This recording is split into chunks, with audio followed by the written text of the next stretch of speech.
이정희는 휴대폰을 들여다보았습니다. 58세, 아들 하나를 키워낸 평범한 어머니였습니다. 통화 기록에는 발신만 가득했습니다. 받은 전화는 하나도 없었습니다.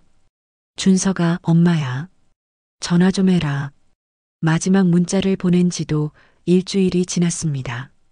답장은 없었습니다. 정희는 한숨을 쉬며 휴대폰을 내려놓았습니다.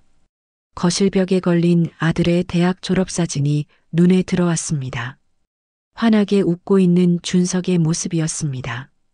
3년 전 사진이었습니다. 우리 아들 대기업 들어갔어요. 당시 정희는 동네 사람들에게 자랑했습니다.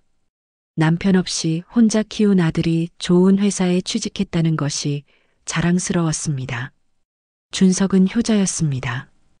대학 다닐 때도 주말마다 집에 왔습니다. 취직 후에도 일주일에 한 번은 꼭 전화했습니다. 엄마 잘 지내세요? 그럼 엄마는 잘 지낸다. 너는?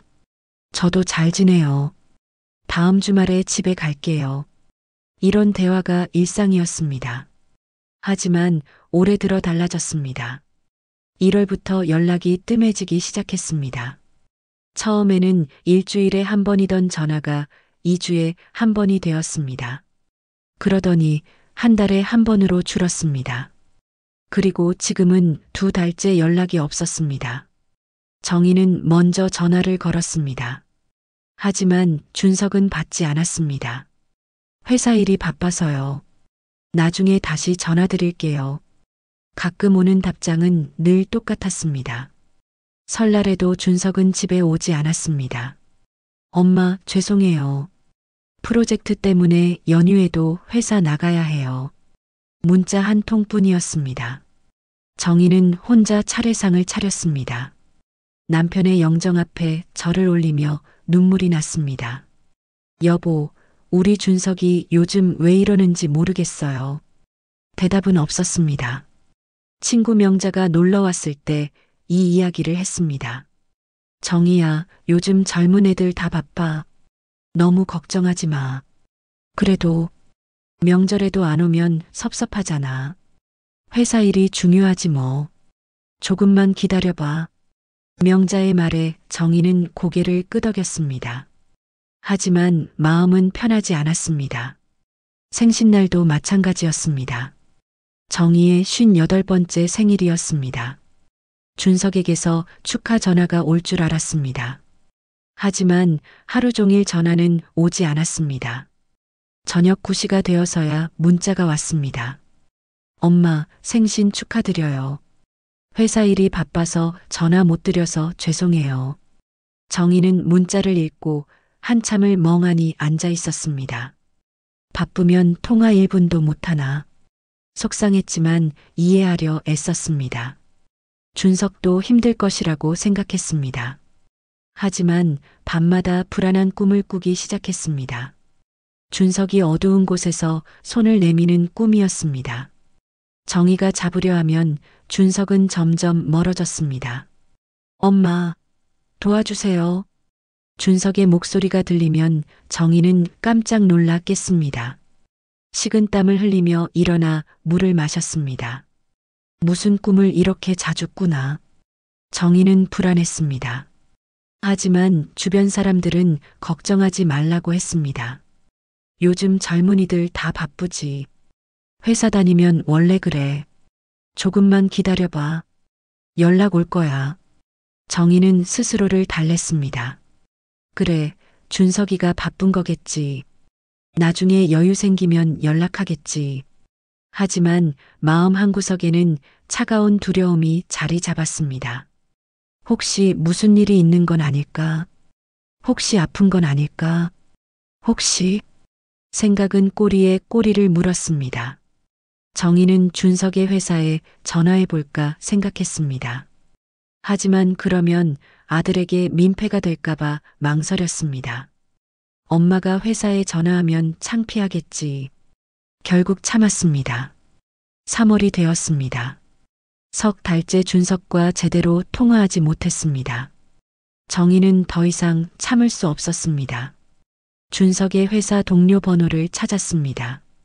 예전에 준석이 회사 회식 사진을 보내준 적이 있었습니다. 그때 같이 찍은 동료의 이름을 기억하고 있었습니다. 김민수 씨라고. SNS에서 찾아볼까? 정희는 서툰 손으로 스마트폰을 조작했습니다. 한참 만에 김민수라는 사람을 찾았습니다. 조심스럽게 메시지를 보냈습니다. 안녕하세요. 저는 김준석 어머니입니다. 혹시 우리 준석이 요즘 어떻게 지내는지 아시나요? 답장은 다음 날 왔습니다. 어머님, 안녕하세요. 준석이가 작년 말에 퇴사했어요. 정희는 휴대폰을 떨어뜨릴 뻔했습니다. 퇴사? 언제요? 12월이요.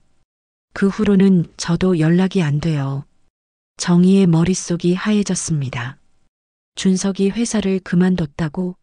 그럼 지난 3개월 동안 뭐 했던 거지? 혹시 주소 아세요? 네, 이사 간다고 새 주소를 알려줬어요. 잠깐만요. 김민수가 보내온 주소를 보고 정희는 더욱 놀랐습니다. 서울동 반지하. 대기업을 다닌다던 아들이 왜 반지하에 사는 걸까? 정희는 더 이상 기다릴 수 없었습니다. 내일 당장 서울에 올라가야겠어. 그날 밤 정희는 잠을 이루지 못했습니다. 준석에게 무슨 일이 생긴 걸까? 왜 회사를 그만뒀을까? 왜 어머니에게 말하지 않았을까? 불안한 질문들이 머릿속을 떠나지 않았습니다. 새벽 5시 정희는 일어나 짐을 쌌습니다. 준석이 좋아하던 반찬들을 만들어 도시락통에 담았습니다. 준석아, 엄마가 간다. 조금만 기다려. 정희는 남편의 영정 앞에 서서 말했습니다. 여보, 우리 아들 무사하겠죠? 제발. KTX를 타고 서울로 향하는 내내 정희의 가슴은 두근거렸습니다. 혹시 아들이 무슨 큰일을 당한 건 아닐까? 혹시 다친 건 아닐까? 불안은 점점 커져만 갔습니다. 하지만 정희는 몰랐습니다. 자신이 곧 보게 될 광경이 상상했던 것보다 훨씬 더 충격적일 거라는 것을 말입니다. 서울역에 도착한 것은 오후 1시였습니다. 정희는 지하철을 2번 갈아타고 동에 도착했습니다. 주소를 따라 골목길로 들어섰습니다. 낡은 빌라들이 늘어서 있었습니다. 정희의 발걸음이 점점 무거워졌습니다. 대기업 다닌다던 아들이 왜 이런 동네에?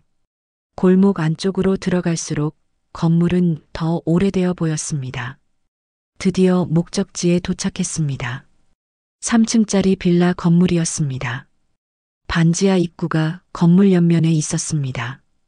계단을 내려가니 축축한 냄새가 났습니다. 햇빛이 거의 들지 않았습니다. 이런 곳에서 우리 준석이가. 정희는 가슴이 답답했습니다. 101호. 녹슨 문패에 적힌 숫자였습니다. 정희는 초인종을 눌렀습니다. 딩동. 소리가 울렸지만 반응이 없었습니다. 다시 한번 눌렀습니다. 여전히 아무 소리도 들리지 않았습니다. 정희는 문을 두드렸습니다. 똑똑똑. 준석아, 엄마야. 문 좀 열어라. 침묵이 이어졌습니다. 준석아. 정희는 더 크게 문을 두드렸습니다. 그때 안쪽에서 작은 소리가 들렸습니다. 발자국 소리였습니다. 하지만 문 쪽으로 다가오지 않았습니다. 준석아, 엄마가 부산에서 왔어. 제발 문 좀 열어줘. 정희의 목소리가 떨렸습니다. 한참 후 문고리가 돌아가는 소리가 났습니다. 문이 천천히 열렸습니다. 정희는 숨을 멈췄습니다. 문 뒤에 서 있는 사람이 준석인지 확신할 수 없었습니다. 퀭한 눈, 초췌한 얼굴, 긴 머리. 예전에 단정했던 아들은 어디에도 없었습니다. 엄마. 준석의 목소리는 힘이 없었습니다. 준석아. 정희는 아들을 안으려 했지만 준석은 뒤로 물러섰습니다. 들어와. 준석이 방 안으로 돌아갔습니다. 정희는 방 안으로 들어섰습니다. 그리고 경악했습니다. 바닥에는 배달음식 용기들이 여기저기 흩어져 있었습니다. 쓰레기 봉투가 쌓여 있었고 빨래는 구석에 방치되어 있었습니다. 작은 창문으로 들어오는 빛은 미약했습니다. 방 전체가 어두웠습니다. 공기는 눅눅하고 무거웠습니다. 정희는 숨쉬기조차 힘들었습니다. 준서가 이게 무슨... 정희는 말을 잇지 못했습니다. 준석은 침대에 주저앉았습니다. 고개를 숙인 채 아무 말도 하지 않았습니다. 정희는 창문을 열었습니다. 신선한 공기가 조금 들어왔습니다. 준서가 도대체 무슨 일이야? 엄마는 어떻게 왔어? 김민수 씨한테 주소받았어. 너 회사 그만뒀다며? 준석은 고개를 끄덕였습니다. 왜 엄마한테 말 안 했어? 말하면 실망하실까봐. 준석의 목소리는 점점 작아졌습니다. 정희는 아들 옆에 앉았습니다. 그때 준석의 팔이 눈에 들어왔습니다. 긴팔 티셔츠 소매가 약간 거쳐 있었는데 거기에 선명한 자국들이 보였습니다. 정희는 급히 준석의 팔을 잡았습니다. 이게 뭐야? 선 자국들이 여러 개 있었습니다. 새로 생긴 것도 오래된 것도 있었습니다. 아들아, 이게 대체 뭐야? 정희의 목소리가 떨렸습니다. 준석은 팔을 빼려 했지만 정희는 놓지 않았습니다. 말해봐. 엄마. 준석의 눈에서 눈물이 흘렀습니다. 무슨 일이야? 엄마한테 말해. 정희도 눈물이 났지만 참았습니다. 지금은 울 때가 아니었습니다. 준석은 한참을 침묵하다가 입을 열었습니다. 회사에서 팀장한테 괴롭힘 당했어요. 괴롭힘? 매일 야근하고 주말에도 나오고 잘못하면 다른 직원들 앞에서 욕하고. 준석의 목소리가 떨렸습니다. 6개월 버텼는데 못 참겠더라고요. 그래서 그만뒀어요. 그럼 그때 엄마한테 말했어야지. 말 못했어요. 엄마가 얼마나 자랑스러워 하셨는데. 준석은 고개를 숙였습니다. 그만두고 나서 다른 데 취직하려고 했어요. 근데 안 되더라고요. 면접 보러 다니면서 교통비, 식비, 돈이 계속 나가고. 준석은 방을 둘러보았습니다. 월세도 밀렸어요. 카드값도 못 내고. 빚이 3천만 원이에요. 정희는 숨이 막혔습니다. 왜 엄마한테 말 안 했어? 엄마도 힘드신데 어떻게 말해요? 그래도 이렇게까지 되도록 혼자 있으면 어떡해? 정희의 목소리가 높아졌습니다. 준석은 눈물을 흘리며 말했습니다. 엄마, 저 이제 못 버티겠어요. 무슨 소리야? 그냥 다 끝내고 싶어요. 정희의 심장이 멎는 것 같았습니다. 끝낸다는 게 무슨 소리야? 매일 밤 생각해요. 이렇게 사느니 차라리. 안 돼. 정희는 준석을 꽉 안았습니다. 절대 그런 생각하지 마. 준석은 어머니 품에서 울기 시작했습니다. 참았던 모든 것이 터져 나오는 것 같았습니다. 미안해요, 엄마. 미안해요. 괜찮아, 다 괜찮아. 정희도 눈물을 흘렸습니다. 하지만 아들을 놓지 않았습니다. 두 사람은 쓰레기 더미 속 어두운 반지하 방에서 한참을 안고 울었습니다. 얼마나 시간이 지났을까? 준석의 울음이 잦아들었습니다. 정희는 아들의 어깨를 잡고 말했습니다. 준석아, 엄마가 있잖아. 빚은 엄마가 해결할게. 넌 이제 집에 가자. 엄마, 집에 가서 쉬어. 그리고 천천히 다시 시작하면 돼. 정희의 목소리는 단호했습니다. 엄마 돈도 없는데. 있어. 엄마가 모아둔 돈 있어. 정희는 평생 모아둔 노후 자금을 떠올렸습니다. 그 돈으로 아들을 살릴 수 있다면 아깝지 않았습니다. 오늘은 여기서 쉬고 내일 짐 싸서 부산 가자. 엄마 말 들어. 알았지? 준석은 고개를 끄덕였습니다. 정희는 일어나서 쓰레기를 치우기 시작했습니다. 준석도 힘없이 일어나 도왔습니다. 방을 정리하면서 정희는 다짐했습니다. 이 아이를 다시 살려내겠다. 창문 틈으로 희미한 햇빛이 들어왔습니다. 정희는 그 빛을 보며 희망을 품었습니다. 아들을 구할 수 있다는 희망이었습니다. 그날 밤 정희는 준석 옆에서 밤을 지샜습니다. 아들이 잠든 후에도 한참을 깨어 있었습니다. 준석의 고른 숨소리를 들으며 정희는 생각했습니다. 언제부터 이렇게 된 걸까? 어디서부터 잘못된 걸까? 새벽 3시 준석이 잠결에 뒤척였습니다. 안 돼. 제발. 악몽을 꾸는 것 같았습니다. 정희는 아들의 손을 잡아주었습니다. 준석은 다시 조용해졌습니다. 아침이 되었습니다. 정희는 일어나서 짐을 쌌습니다. 준석의 옷가지들을 가방에 담았습니다. 많지 않았습니다. 양복 몇 벌과 티셔츠, 청바지뿐이었습니다. 엄마. 준석이 일어났습니다. 일어났니? 씻고 밥 먹자. 정희는 어제 가져온 도시락을 꺼냈습니다. 준석이 좋아하던 계란말이와 멸치볶음이 들어 있었습니다. 먹어. 기차에서 먹으려고 했는데 여기서 먹자. 준석은 젓가락을 들었지만 제대로 먹지 못했습니다. 입맛이 없는 것 같았습니다. 조금이라도 먹어. 힘내야지. 네.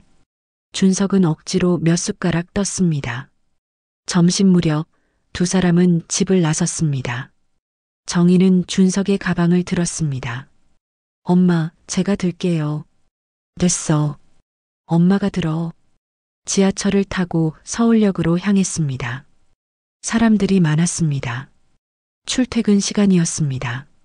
정희는 주변 사람들을 보았습니다. 모두 바빠 보였습니다. 정장을 입고 서류 가방을 든 사람들, 스마트폰을 보며 걷는 사람들. 준석도 저렇게 출근했겠구나 싶었습니다. 서울역에 도착해서 표를 끊었습니다. 부산행 KTX였습니다. 기차를 기다리는 동안 준석은 말이 없었습니다. 벤치에 앉아 바닥만 바라보고 있었습니다. 준석아. 네. 괜찮아. 다 잘 될 거야. 준석은 고개를 끄덕였지만 표정은 어두웠습니다. 기차에 올랐습니다. 창가 자리였습니다. 준석은 창밖을 바라보았습니다. 서울을 벗어나자 풍경이 바뀌었습니다. 빌딩 대신 산과 들판이 보였습니다. 엄마. 응? 미안해요. 준석의 목소리가 작았습니다. 뭐가 미안해. 엄마가 평생 모은 돈. 제 빚 때문에. 정희는 아들의 손을 잡았습니다. 돈은 또 벌면 돼. 내가 살아있는 게 중요해. 하지만은 없어. 넌 엄마한테 가장 소중한 사람이야. 준석의 눈에 눈물이 고였습니다. 부산에 도착한 것은 저녁 6시였습니다. 집에 들어서자 준석은 주변을 둘러보았습니다. 집이 그대로네요. 그럼 엄마가 뭘 바꾸겠어. 정희는 부엌으로 가서 저녁 준비를 시작했습니다. 준석은 자기 방으로 들어갔습니다. 예전 그대로였습니다. 책상, 침대, 책장. 중고등학교 때 읽던 책들이 그대로 꽂혀 있었습니다. 준석은 침대에 앉았습니다. 오랜만에 돌아온 집이었지만 편안하지 않았습니다. 실패자로 돌아온 것 같았습니다. 저녁 식사 시간이었습니다. 정희는 된장찌개와 생선구이를 준비했습니다. 많이 먹어. 하지만 준석은 이번에도 잘 먹지 못했습니다. 입맛이 없어요. 그래도 조금은 먹어야지. 준석은 억지로 몇 숟가락 더 떴습니다. 식사 후 정희는 설거지를 하며 생각했습니다. 아들을 어떻게 도와야 할까? 빚은 갚으면 됩니다. 하지만 아들의 마음은 어떻게 치유해야 할까? 며칠이 지났습니다. 준석은 하루 종일 방에만 있었습니다. 준석아, 밖에 나가서 산책이라도 하자. 괜찮아요, 엄마. 방에만 있으면 안 좋아. 나가자. 정희가 억지로 데리고 나갔습니다. 집 근처 공원을 걸었습니다. 하지만 준석은 고개를 숙인 채 걸을 뿐이었습니다.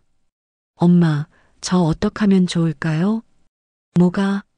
저 이제 아무것도 할 수 없을 것 같아요. 정희는 걸음을 멈췄습니다. 그게 무슨 소리야? 회사도 그만뒀고 빚도 있고 이제 누가 저를 뽑겠어요. 준석의 목소리에는 절망이 가득했습니다. 그렇게 생각하지 마. 사실이잖아요. 저는 실패자예요. 넌 실패자가 아니야. 정희의 목소리가 높아졌습니다. 힘든 일을 겪은 거지 실패한 게 아니야. 준석은 고개를 저었습니다. 똑같은 얘기예요. 정희는 답답했습니다. 아들을 어떻게 설득해야 할지 몰랐습니다. 집으로 돌아온 후 정희는 친구 명자에게 전화했습니다. 명자야, 나 좀 도와줘. 무슨 일이야? 정희는 준석의 상황을 설명했습니다. 그래서 집으로 데려왔는데 애가 너무 힘들어해. 그럴 만도 하지. 젊은 나이에 그런 일 겪으면 내가 뭘 해줘야 할까? 명자는 잠시 생각하다가 말했습니다. 정희야, 전문가 도움을 받아봐. 전문가? 정신과 상담 같은 거. 혼자 힘으로는 어려울 것 같아. 정희는 망설였습니다. 정신과라는 말이 부담스러웠습니다. 정신과까지 가야 해? 요즘은 많이 가. 부끄러운 거 아니야. 감기 걸리면 병원 가듯이 마음이 아프면 상담 받는 거야. 명자의 말이 맞았습니다. 알았어, 알아볼게. 전화를 끊고 정희는 인터넷을 검색했습니다. 서툰 손으로 우울증 상담이라고 쳤습니다. 여러 병원이 나왔습니다. 그중 집 근처 병원을 선택했습니다. 다음 날 정희는 준석에게 말했습니다. 준석아, 우리 병원 한번 가보자. 병원요? 저 어디 아프지 않은데. 마음이 아픈 것 같아서 상담 좀 받아보자. 준석은 거부했습니다. 필요 없어요. 준석아, 저 미친 사람 아니에요. 미친 게 아니라 힘든 거잖아. 도움받는 게 나빠? 준석은 고개를 돌렸습니다. 정희는 며칠을 설득했습니다. 결국 준석은 마지못해 동의했습니다. 한 번만 가볼게요. 병원에 갔습니다. 상담사는 친절했습니다. 준석 씨, 편하게 이야기해 보세요. 준석은 처음엔 말을 하지 않았습니다. 하지만 상담사가 계속 질문하자 조금씩 입을 열었습니다. 회사에서 겪은 일, 빚진 일, 자책하는 마음. 1시간 동안 이야기했습니다. 상담이 끝나고 나왔을 때 준석의 표정이 조금 나아 보였습니다. 어땠어? 나쁘지 않았어요. 작은 변화였지만 정희는 희망을 보았습니다. 상담사는 정희에게 따로 말했습니다. 준석 씨, 우울증이 심한 상태예요. 꾸준한 상담과 약물 치료가 필요해요. 얼마나 걸릴까요? 사람마다 다르지만 최소 6개월은 봐야 해요. 정희는 고개를 끄덕였습니다. 알겠습니다. 뭐든 하겠습니다. 집으로 돌아가는 길 정희는 준석의 손을 잡았습니다. 천천히 나아지면 돼. 엄마가 옆에 있을게. 준석은 대답하지 않았지만 어머니 손을 꽉 잡았습니다. 정희는 다짐했습니다.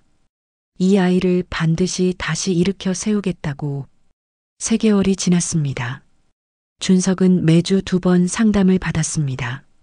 처음에는 억지로 갔지만 점차 스스로 가기 시작했습니다. 엄마, 병원 다녀올게요.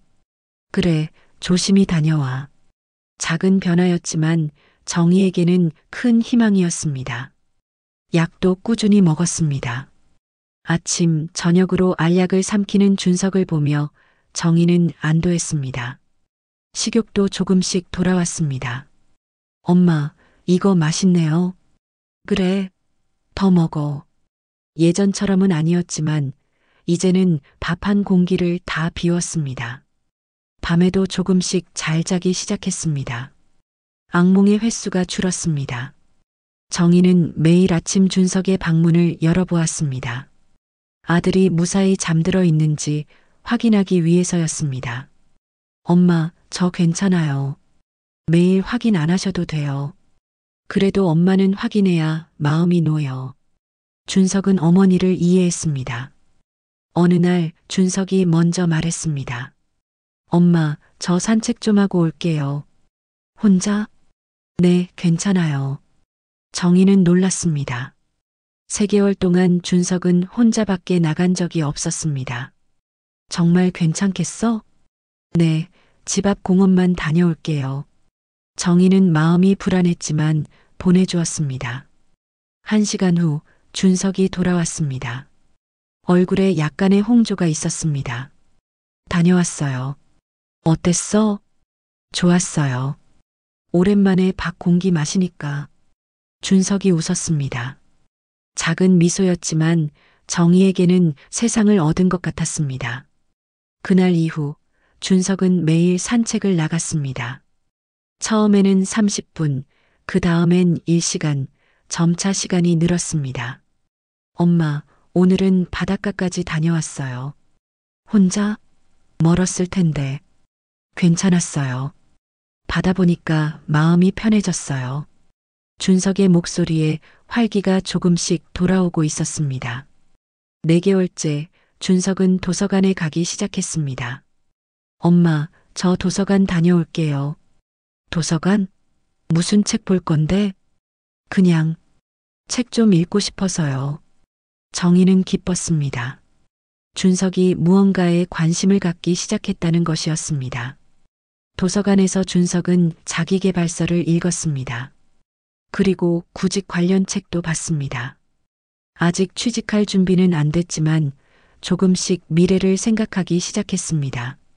엄마, 저 자격증 공부 좀 하려고요. 자격증? 네, 컴퓨터 관련 자격증이요. 나중에 도움이 될 것 같아서요. 정희는 아들을 안아주고 싶었지만 참았습니다. 좋은 생각이야. 응원할게. 고맙습니다, 엄마. 준석은 매일 도서관에서 공부했습니다. 3시간, 4시간씩 책상에 앉아 있었습니다. 정희는 간식을 싸서 도서관 앞까지 가져다 주었습니다. 엄마, 여기까지 오시면 어떡해요? 배고플까봐. 이거 먹고 공부해. 고맙습니다. 준석은 어머니가 싸준 김밥을 먹으며 공부를 계속했습니다. 5개월째 준석은 자격증 시험에 합격했습니다.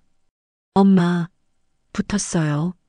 집에 뛰어들어온 준석은 환하게 웃고 있었습니다. 정희는 그 얼굴을 보고 눈물이 났습니다. 정말 우리 아들 대단하다. 엄마 덕분이에요. 내가 열심히 한 거지. 2사람은 서로를 안았습니다. 오랜만에 느끼는 따뜻한 포옹이었습니다. 엄마, 그동안 정말 고생 많으셨어요. 아니야, 엄마는 괜찮아. 아니에요. 엄마가 없었으면 저 지금 여기 없었을 거예요. 준석의 목소리가 떨렸습니다. 괜찮아. 다 지나갔어. 정희는 아들의 등을 토닥였습니다.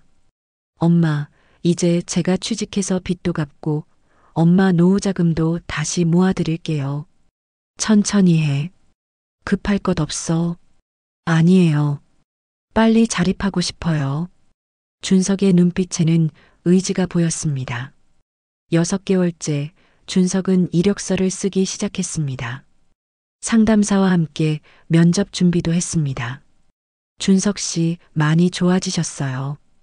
감사합니다, 선생님. 처음 왔을 때랑 완전히 다르네요. 상담사도 준석의 변화에 놀라워했습니다. 앞으로도 힘든 순간이 올 수 있어요. 하지만 이제 준석 씨는 대처할 수 있는 방법을 알잖아요. 네, 알아요. 준석은 고개를 끄덕였습니다. 어느 날 저녁 준석은 어머니에게 말했습니다. 엄마, 제가 그때 왜 그랬는지 알 것 같아요. 응? 저는 완벽해야 한다고 생각했어요. 정희는 말없이 들었습니다. 엄마가 저를 위해 희생하셨으니까 저도 성공해야 한다고 생각했어요. 준서가 그런데 회사에서 힘들어지니까 저는 실패자가 된 것 같았어요. 준석은 잠시 말을 멈췄습니다. 이제는 알아요. 완벽할 필요 없다는 거요. 실패해도 괜찮다는 거요. 정희는 아들의 손을 잡았습니다. 그래, 맞아. 넌 완벽하지 않아도 돼. 그냥 행복하면 돼. 네, 엄마. 이제 알겠어요. 두 사람은 오랫동안 손을 잡고 앉아 있었습니다. 창밖으로 해가 지고 있었습니다. 노을이 아름다웠습니다. 엄마, 응? 사랑해요. 준석의 말에 정희는 미소 지었습니다. 엄마도 사랑해. 그날 밤 정희는 남편의 영정 앞에 앉았습니다. 여보, 우리 아들 다시 살아났어요. 정말 다행이에요. 정희는 눈물을 흘렸습니다. 하지만 이번에는 기쁨의 눈물이었습니다. 다음 날 준석은 구직 사이트에 이력서를 올렸습니다. 엄마, 오늘 면접 보러 가요. 그래, 잘하고 와. 네, 떨어져도 괜찮아요. 다시 도전하면 되니까요. 준석은 환하게 웃으며 나갔습니다. 정희는 아들의 뒷모습을 보며 생각했습니다. 이제 정말 괜찮겠구나. 우리 아들 다시 일어섰구나. 그리고 깨달았습니다. 포기하지 않는 사랑이 기적을 만든다는 것을 말입니다. 1년이 지났습니다. 준석은 작은 IT 회사에 취직했습니다.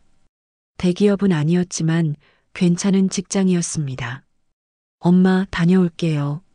그래, 조심히 다녀와. 아침마다 출근하는 준석의 뒷모습을 보며 정희는 감사했습니다. 예전처럼 정장을 입고 가방을 들고 집을 나서는 아들. 평범한 일상이 이렇게 소중한 줄 몰랐습니다. 회사 생활은 순탄하지만은 않았습니다. 가끔 힘든 날도 있었습니다. 엄마, 오늘 상사한테 혼났어요. 많이 혼났어? 네, 실수해서. 예전 같았으면 준석은 무너졌을 것입니다. 하지만 이제는 달랐습니다. 괜찮아요. 다음엔 안 그러면 되니까요. 준석은 웃으며 말했습니다. 정희는 아들의 성장을 느꼈습니다.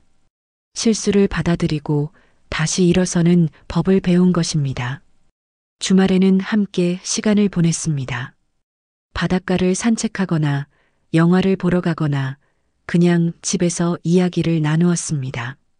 엄마, 요즘 회사 동료들이랑 잘 지내요. 그래, 다행이다.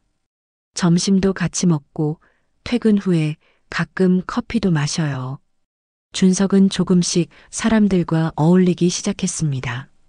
상담도 계속 받았습니다. 이제는 한 달에 한 번이었지만 꾸준히 관리했습니다. 준석 씨, 정말 많이 좋아지셨어요. 1년 전 생각하면 기적 같아요. 상담사의 말에 준석은 고개를 끄덕였습니다. 저도 그렇게 생각해요. 그때는 살고 싶지 않았는데 지금은 살아있어서 감사해요. 상담사는 미소 지었습니다. 어머니 사랑이 큰 힘이 됐을 거예요. 네, 엄마가 아니었으면 저 여기 없었을 거예요. 준석은 어머니를 생각하며 눈시울이 붉어졌습니다. 몇 달 후 준석은 빚을 다 갚았습니다. 월급의 대부분을 저축하고 빚을 조금씩 갚았습니다. 엄마, 빚 다 갚았어요. 정말? 우리 아들 대단하다. 정희는 아들을 안아주었습니다. 이제부터는 엄마 노후자금 모아드릴게요. 천천히 해. 내 미래도 준비해야지. 엄마가 먼저예요. 준석은 단호했습니다.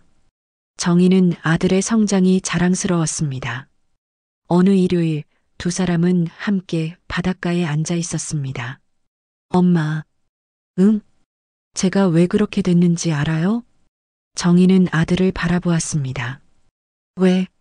저는 엄마를 실망시키고 싶지 않았어요.